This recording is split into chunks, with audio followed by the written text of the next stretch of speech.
Oats আর মাছ ভাজা খাওয়ার জন্য আমি ফ্রাই প্যানে মাছ দিয়ে দিলাম। এইভাবে মাছ ভাজা খেতে ভালো লাগে।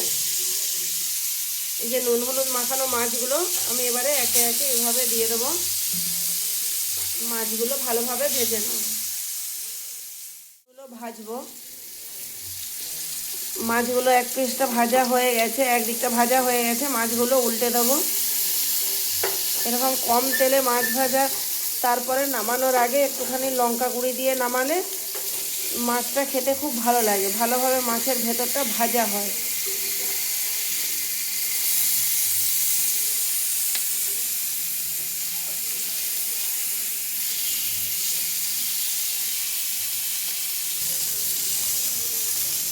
এইভাবে একটু একটু করে লঙ্কা গুঁড়ি দিয়ে দিতে হবে। লঙ্কা গুঁড়িটা যে যেমন ঝাল খাবেন সেই মতো দিতে হবে। এভাবে উল্টে দিলাম। লঙ্কা গুঁড়িটা পুরাটাই ভালোভাবে মাখিয়ে দিলাম খুন্তি দিয়ে। এভাবে উল্টে দিলাম।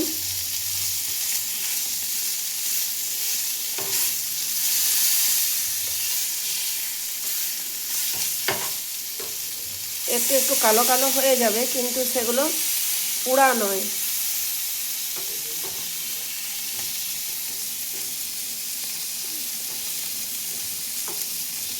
যে এভাবে, এই যে এদিকটা যেমন পুড়ে গেছে, এটা পোড়া নয়, একটু এরকম গোল্ডেন ফ্রাই করতে হবে, তবেই যে মাছটার টেস্ট ভালো লাগবে।